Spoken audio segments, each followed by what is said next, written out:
Located on 225 acres in Garden City, Long Island, Nassau Community College, a member of the State University of New York system, has close to 20,000 students attend the school each year. The college mascot is Leo the Lion, and these are his stories of the school's absolute best and brightest who have graduated over the past 50-plus years. Let's catch up together as the Alumni Association of Nassau Community College proudly presents Lion Tales, a Nassau Community College Foundation production on the voice of Nassau Community College, 90.3 WHPC.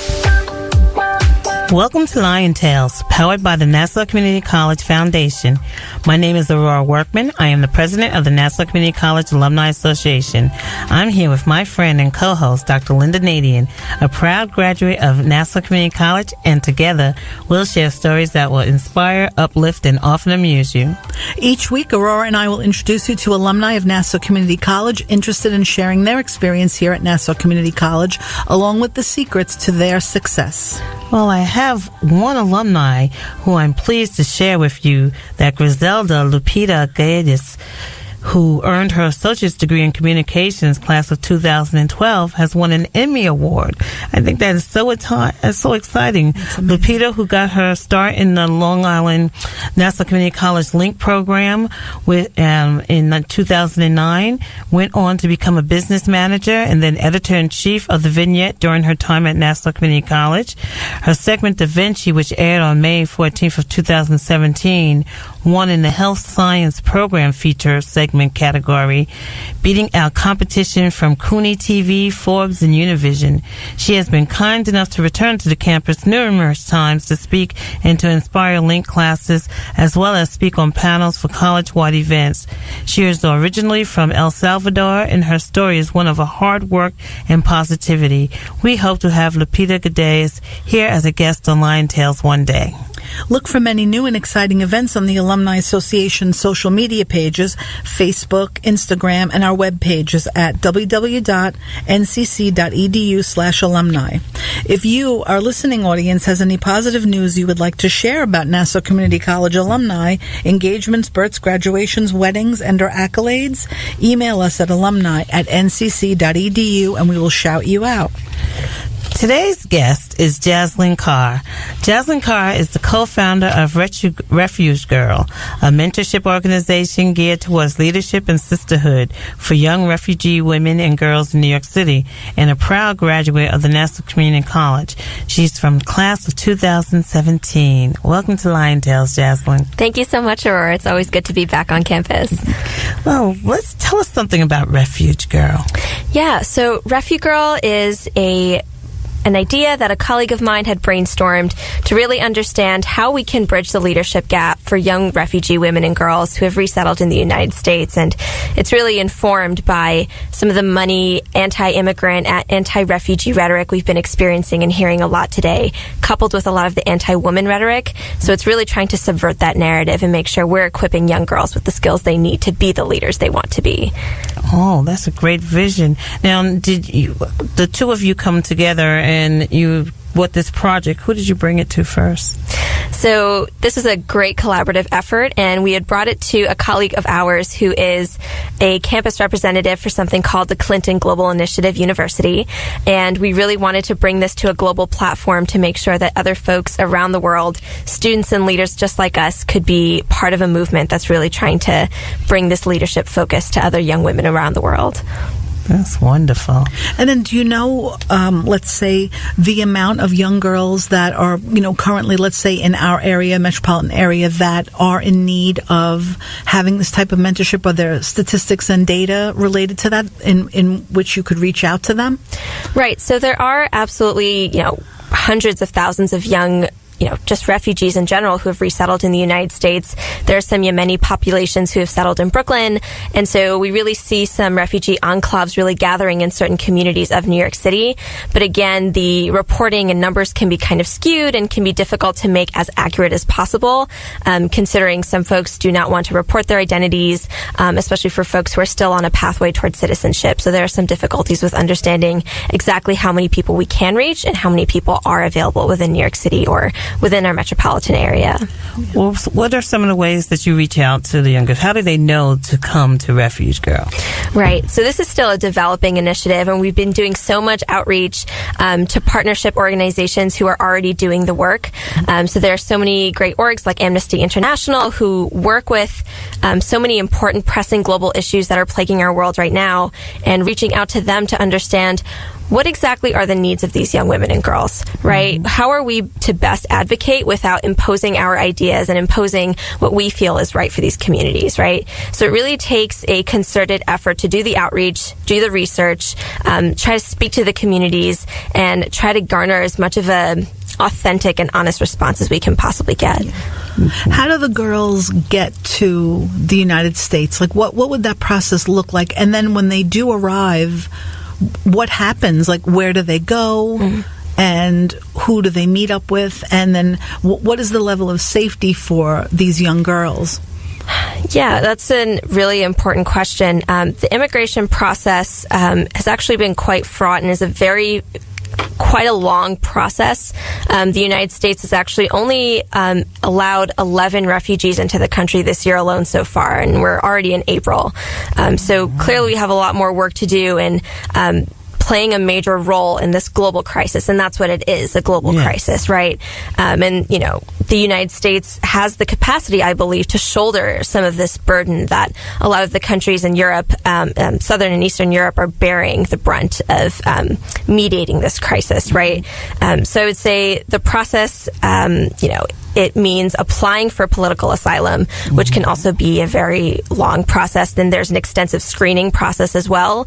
Background checks, that can be communicating with families, your past history, what countries you have visited, what countries you have affiliations with.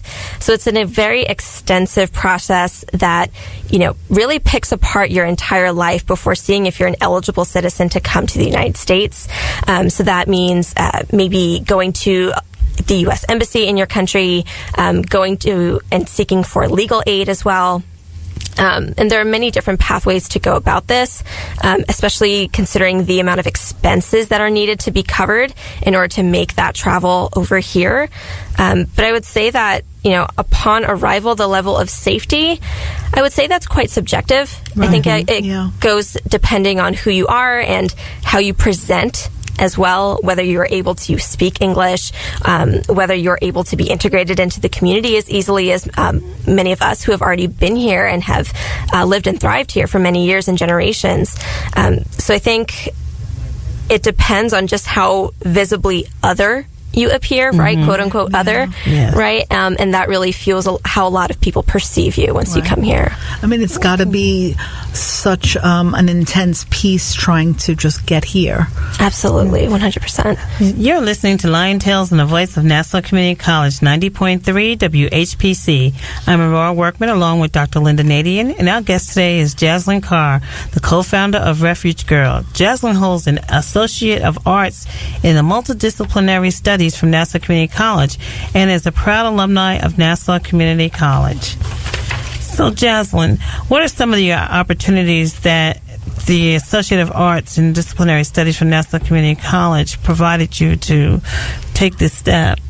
Right. So I think multidisciplinary studies in particular helped me really explore and, put my finger in as many pies as I can to really identify what is a cause I really care about, what is something that I really want to major in, because prior to coming to Nassau Community College, I was at a private university where I was studying civil engineering, and that is not the path that I'm on anymore. I really respect people who are still going into these very difficult and rigorous STEM fields, but that was not for me. And I was really in a place where I was not sure what I wanted to pursue. And I think Nassau Community College and pursuing an associate's degree really helps you and enables you to have the opportunity to work at your own pace, right? You can be a part-time student, work at the same time. You can take 6 credits, 12 credits, 18. You really get to mold your own experience, and I really appreciated that opportunity. That's wonderful. And then tell us about the 2017 Clinton Global Initiative University Summit. Yeah, that was an incredible experience. It was out in Boston, Massachusetts at Northeastern University, and there were over 2,000 students from around the world presenting their projects. It was phenomenal. And Bill Clinton was there, Chelsea Clinton was there, and I was able to shake hands with Bill Clinton, which was, great. How many people can say they've shaken hands with the Not previous that many, president of because the I U.S.? think whenever he does an appearance, there's a fee. Yeah. So it's about $1,500 for a shake and a phone, not a phone call, a picture and a shake, a little handshake.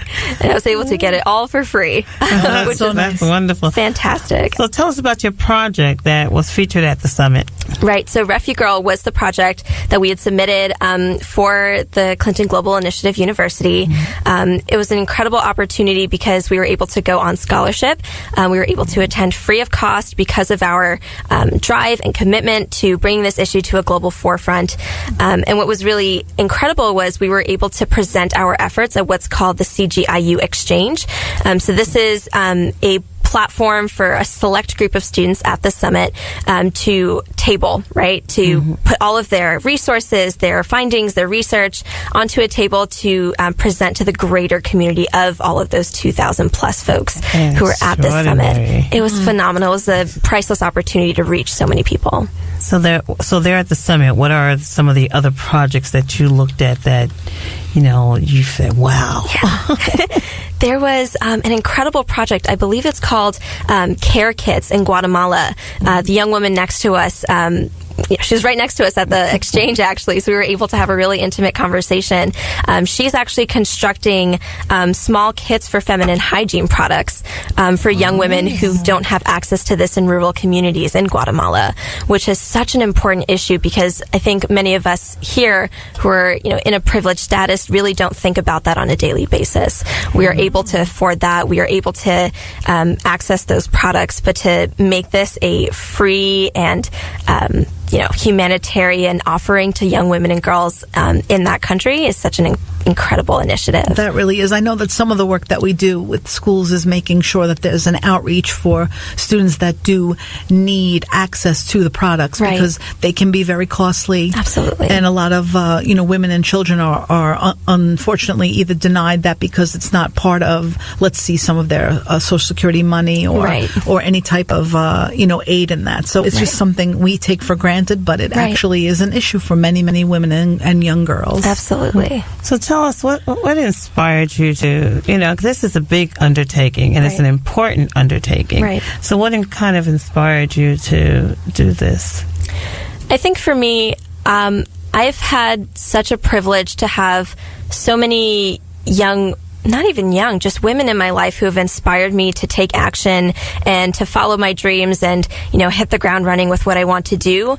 But I remember growing up as, a much younger girl in high school and middle school, I didn't have a role model or someone I could look up to guide me through life, to ask the important questions and help me through life in a way that could really be invested in my success.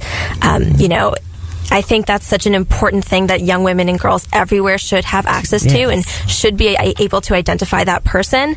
But I think recognizing how that overlaps and intersects with the current refugee crisis we're having right now, the leadership gap widens even more when you consider the amount of setbacks you have in leaving your home country, escaping war and crisis, and, resettling in a new territory that you are not familiar with. Right. So when you come here, are you able to establish camaraderie and sisterhood with other women and girls, right? So let's bridge that gap and make sure that we can make something happen. It's so interesting, too, because I think that even when you're traveling abroad, for women, there is an element of fear, an element of safety, although you're going on maybe a regular trip. Right. All right, you are listening to Lion Tales. Today's guest, Jaslin Kaur, the co-founder of Refuge Girl and a proud alumni of Nassau Community College. My name is Lynnda Nadien, along with Aurora Workman, on the voice of Nassau Community College, 90.3 WHPC. Which of these items would you want to consume on a daily basis? Antifreeze, floor wax, or house paint? You're kidding, right? They're toxic. It's something that humans should not be eating or drinking. The truth is, 62% of medications purchased online are fake, and many contain these harmful ingredients. So these are just frauds. Pretty dirty trick to play on somebody. You're taking their money and giving them this. I want to take medication to stay healthy, not make me a lot sicker. And what do you think about this item? That is a big bowl of nothing. Many rogue sites sell prescriptions with little to no medication at all. The good news is you can find legitimate online pharmacies by looking for .pharmacy in a website's address.